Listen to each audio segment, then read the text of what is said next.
Assalamualaikum warahmatullahi wabarakatuh. Pemirsa, di mana saja Anda berada, selamat berjumpa kembali dengan channel YouTube Insan Dongeng. Pada kesempatan ini, saya Bang Elgi akan melanjutkan dongeng Indonesia Munding Laya di Kusuma bagian ke-8. Terima kasih kepada semua subscriber yang setia menemani.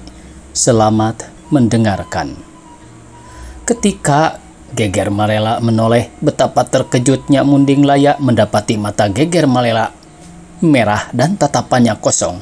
Tingkah laku Geger Malela ibarat robot digerakkan sesuatu. "Mau apa kau?" bentak Patih Raja Malela ke arah Munding Laya dan Geger Malela. Munding Laya sempat khawatir si Patih melihatnya, tetapi ternyata yang didekatinya adalah Geger Malela. "Jaga yang baik, jangan enggah. Munding Laya harus kita temukan. Kalau perlu, bunuh sekalian," hardik Patih Raja Malela dengan penuh kebencian, lalu berjalan menjauh tanpa menengok lagi. Munding Laya menunggu reaksi Patih, tapi tampaknya ia tak melihat keanehan. Maka Munding Laya naik panggung lagi dan mendekati Dewi Asri. "Kakang, aku sudah tak tahan lagi. Bawa aku pergi dari sini," pinta Dewi Asri menahan tangis. "Sabar Dewi, pelan-pelan turunkan Sunterjaya dan berjalanlah ke belakang kursi pengantin. Jangan mencurigakan, tenang saja," bisik Munding Laya. "Kakang Munding Laya, kalau Sunterjaya masih hidup, ia akan memburu kita. Aku tidak akan tenang. Lagi pula kami sudah dinikahkan, tapi aku tidak mau menjadi istrinya," bisik Dewi Asri sambil berjalan pelan menuju belakang kursi pengantin. Munding Laya tidak punya waktu berpikir panjang. Dihunusnya keris si tudung musuh, ditusukannya diam-diam ke jantung Sunterjaya. Darah membasahi baju Sunterjaya seolah menyatu dengan kain merah tua. Dewi Asri tak mau melihat pembunuhan itu dan meminta Munding Laya bergegas. Dengan digendong Munding Laya disembunyikan di balik bajunya, Dewi Asri yang tak terlihat dibawa pergi dari alun-alun. Munding Laya dan Dewi Asri tak menyadari ada saksi mata yang memerhatikan gerak-gerik Dewi Asri sedari awal. Dialah Ratna Inten yang tersenyum melihat Sunterjaya meregang nyawa ditusuk keris tudung musuh. Baginya itu adalah hari kebebasan bagi Dewi Asri yang tidak akan terikat lagi oleh Sunterjaya. Buat Munding Laya yang mendapatkan kembali jodohnya, dan untuk Ratna Inten sendiri karena bebas dari kemanjaan Sunterjaya sejak kecil. Ratna Inten menghampiri Nyi Gambirwangi yang masih sesenggukan. Ratna Inten menggenggam tangan Gambirwangi, membuat wanita itu menoleh dan bertambah sedih menangis di bahu Ratna Inten. Tetapi ketika menatap panggung di kejauhan, ia menjerit histeris karena tidak mendapatkan putrinya, Dewi Asri, di kursi pengantin. Orang-orang baru sadar Dewi Asri hilang dan menemukan Sunterjaya terbunuh. Sekarang kita bicarakan Munding Laya yang sedang pergi. Tanpa menoleh ke belakang, Munding Laya membawa pergi Dewi Asri dalam gendongan. Terus berlari menyelinap menghindari prajurit dan hulu balang. Kadang-kadang harus bersembunyi di balik pohon besar atau merunduk di antara rimbunan ilalang, sampai tiba di tempat gelap nyawang dan Kidang Pananjung berada. Kedua Wak Munding Laya sangat bersyukur keponakannya dan calon istrinya selamat. "Tetapi saya masih memikirkan Kakang Munding Sangkala Wisesa," Munding Laya menerawang jauh. "Sudah, nak, sudah, kita tinggalkan saja. Nanti juga menyusul ke Gunung Gumuruh. Raksasa seperti dia pasti bisa mencari di mana kau berada. Berbahaya buat Nyai Dewi Asri jika kita terlalu lama di sini," saran Kidang Pananjung. "Tidak, Wak. Aku tidak akan meninggalkan Kakang Munding Sangkala Wisesa. Apapun yang terjadi, kita harus menemukannya. Jika telah mati, mana jasadnya? Jika hidup, biarlah bertemu muka," Munding Laya berkeras. "Bagaimana menurutmu, Nyai Dewi?" Dewi Asri mengangguk hormat. Saya mengikuti saja apa kata Raka Munding Laya di Kusuma. Baiklah, kita akan menunggu Kakang Munding Sangkala Wisesa. Putus Munding Laya berusaha tenang. Semua yang melihatnya bisa merasakan betapa khawatir ia pada kakak angkatnya karena raksasa itu tak sekuat dahulu. Ilmunya sebagian telah berpindah kepada Munding Laya. Sementara itu, Munding Sangkala Wisesa tengah mencari-cari keberadaan Munding Laya. Guryang yang sudah tunduk pada manusia itu tak bisa seenaknya membesar atau berubah wujud, kecuali keadaan memaksa. Dan keingintahuan pada Buana Panca Tengah membuatnya tak menghiraukan bahaya yang mungkin mengikutinya. Munding Sangkala Wisesa merasa keheranan melihat kerumunan orang di depan panggung.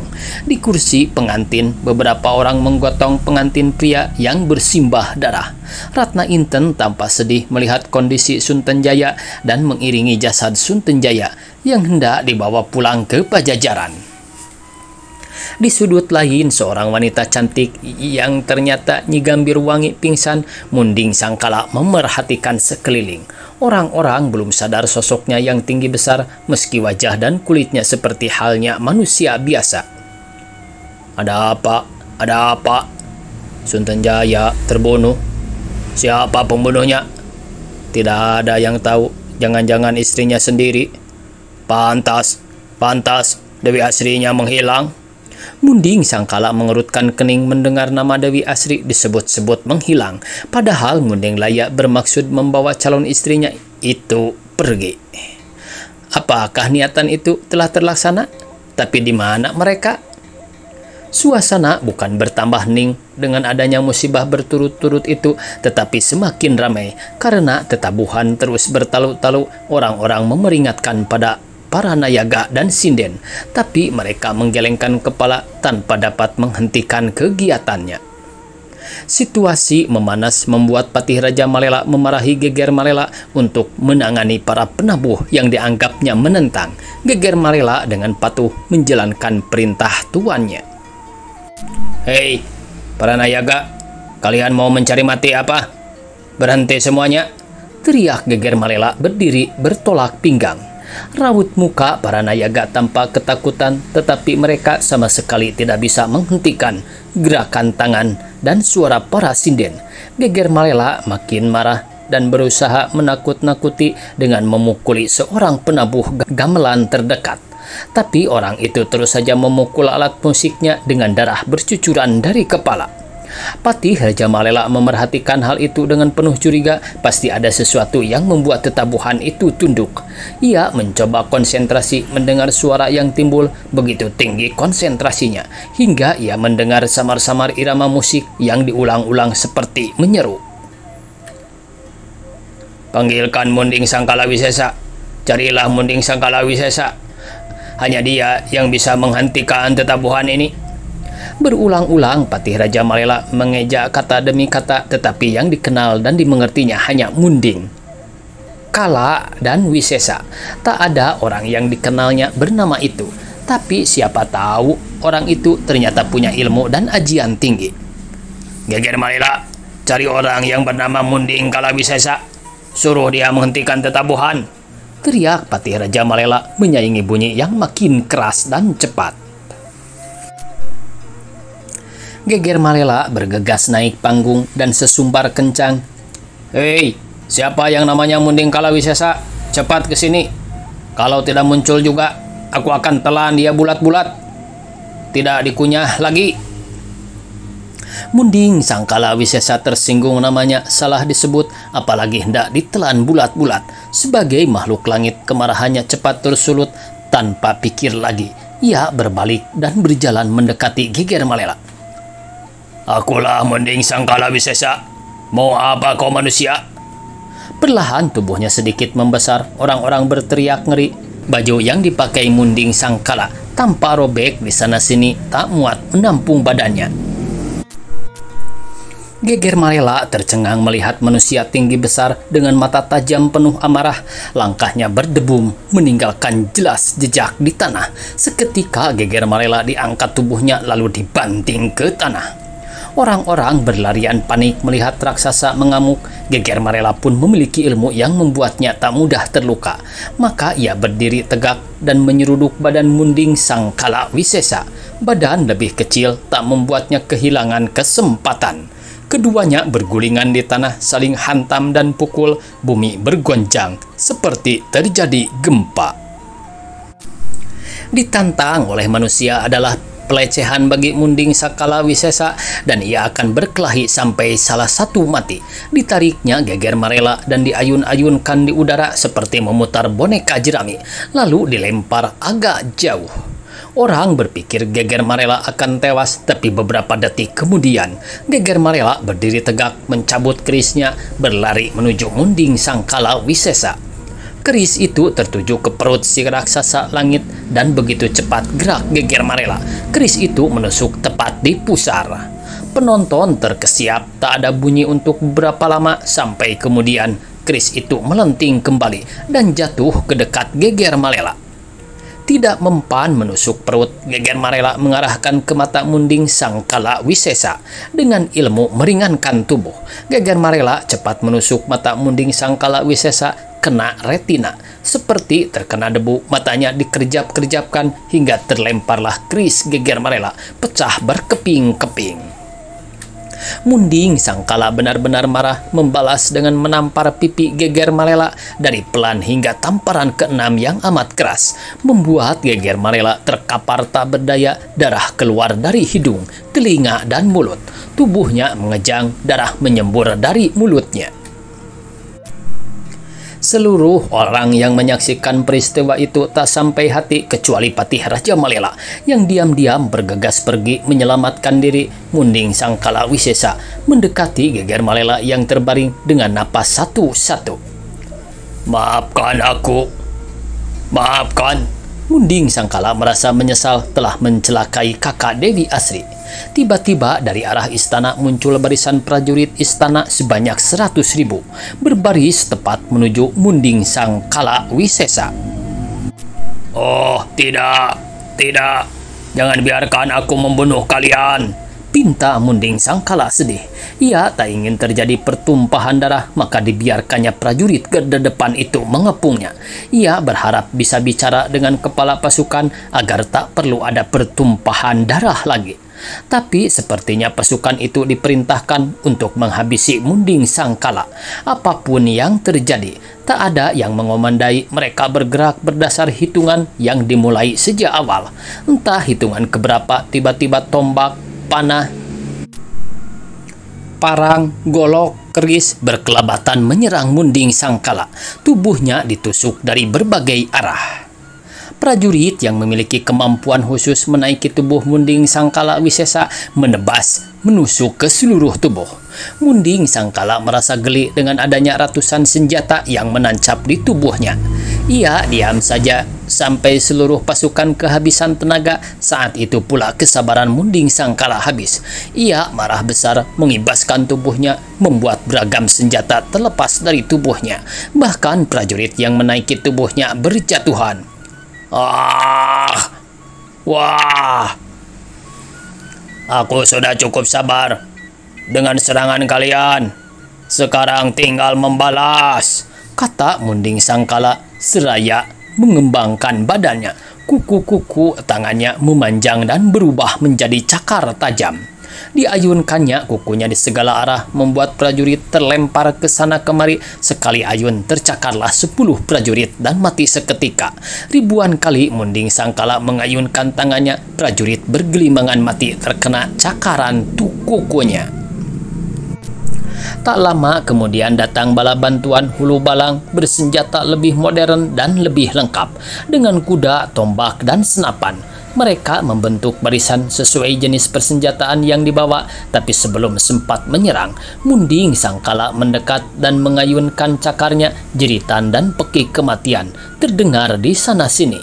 Desing peluru mengarah pada si manusia langit membuatnya makin marah. Tak hanya diayunkan tangan dan cakarnya, tapi juga diinjak dan dilemparnya para Hulu Balang dan prajurit yang tersisa.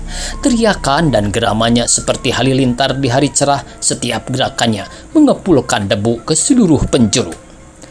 "Suruh keluar semua orang-orang Pajajaran." Suaranya menggelegar dan menggema ke tiap celah, memekakan telinga, menggetarkan dinding rumah. Sayup-sayup terdengar suara menderu seperti ratusan orang berlari di atap rumah. Munding Sangkala mencari arah suara dan saat mendongak, ratusan punggawa muncul di atap panggung membawa jaring raksasa. Dengan ilmu meringankan tubuh mereka melayang sambil melempar jaring ke Munding Sangkala Wisesa. Tubuh raksasa itu terselubung jerat yang kemudian ditarik para punggawa, dikait dua ujungnya, lalu cepat-cepat diikat erat. Untuk beberapa saat Munding Sangkala Wisesa benar-benar meringkuk dalam jerat. Sorak-sorai membahana di antara para punggawa, prajurit, dan hulu balang yang tersisa. Mereka mengira kewajiban mereka sudah selesai. Tapi mereka tidak sadar Munding Sangkala yang terlihat diam rupanya sedang memotong tali jaring dengan cakarnya yang memanjang dan tajam. Dan dengan sekali hentakan, jaring raksasa itu hancur, putus menjadi tali-tali pendek. Pasukan yang semula bersorak-sorai menjadi diam, bahkan mulai muncul kembali ketakutan di hati mereka. Sementara itu, Patih Raja Malela yang diam-diam hendak melarikan diri dihadang oleh pasukan kerajaan. Mereka heran melihat Patih lekas-lekas pergi. "Hendak kemana, Tuan Patih?" selidik seorang pimpinan pasukan. "Oh, aku hendak ke Pajajaran, memanggil bala bantuan." Kilah Patih berusaha tenang. Pasukan itu tampaknya percaya, tapi mereka minta Patih untuk berdiam dulu di Muhara Beres untuk memimpin peperangan karena panglima pasukan kerajaan telah gugur. "Jika hanya memanggil bala bantuan ke Pajajaran, utuslah salah satu dari kami, Patih," kata pemimpin pasukan itu lagi. Mau tak mau, Patih berbalik lagi berjalan menuju kerajaan Muhara Beres. Kini dia didapuk menjadi jagoan untuk menghadapi sendiri Munding Sangkala. Patih Raja Malela tak dapat mengelak, maka ia mempersiapkan diri dengan memakai baju perangnya. Baju sabelat bapang berkancing 65 buah, celana beludruk kembang, bertabur bintang emas kecil-kecil, dilengkapi sepatu baja dan memakai cincin besi hitam. Beratnya 9 kg, kerisnya pancaroban, pamornya pancuran emas. Setelah siap, Patih Raja Malela dengan diiringi pasukan kerajaan Muhara Beres yang tersisa bergerak menuju alun-alun, bersiap menghadapi Munding Sangkala Wisesa. "Hei raksasa, lawanlah aku, Patih Raja Malela dari Pajajaran," tantang si Patih di hadapan Munding Sangkala. Raksasa itu berputar, mereka saling berhadapan. Tak menunggu lama, Patih Raja Malela menerkam Munding Sangkala, membuat keduanya terjerembab ke tanah dan bergulingan dalam kepul debu. Munding Sangkala yang berhasil lepas dari belitan ganti menumbruk Patih dan menghadiahi tinju ke seluruh tubuh Patih. Dalam kondisi terjepit, Patih menamparkan cincinnya ke kepala Munding Sangkala. Pukulan itu hampir telak, membuat Munding Sangkala limbung dan nyaris terjatuh. Tapi ia bertahan dan mengejar Patih Raja Malela dengan tubuh merah karena mulai marah. Diambilnya cincin pusaka si Patih di tangannya yang kini bersuhu tinggi seperti api. Cincin itu diremas dengan geram hingga melebur dan tumpah ke tanah. Patih berteriak kesakitan, telapak tangan kirinya melepuh dan membengkak. Dengan marah dan sisa kekuatan, Patih Raja Malela mencabut keris pusaka dan ditusukkannya ke perut Munding Sangkala. Alih-alih menusuk, Patih malah terpental dari perut raksasa. Munding Sangkala berjalan mendekati Patih Raja Malela yang kini pasrah karena tak sempat lari. Munding Sangkala mengangkat tubuh Patih, diputarkannya di udara, lalu dilempar sejauh mungkin. Tak ada yang melihat pasti di mana Patih mendarat. Munding Sangkala mengatur emosinya agar tubuhnya kembali wajar dengan suhu rendah. Lalu ia pergi ke tempat Munding Laya, Dewi Asri, Gelap Nyawang, dan Kidang Pananjung yang menunggu. Orang-orang Muhara Beres tak mengetahui terjadi kekacauan di Pajajaran. "Oh, Waktunya habis pemirsa, dicukupkan sekian. Semoga esok kita bisa berjumpa kembali. Billahi taufik wal hidayah. Wassalamualaikum warahmatullahi wabarakatuh.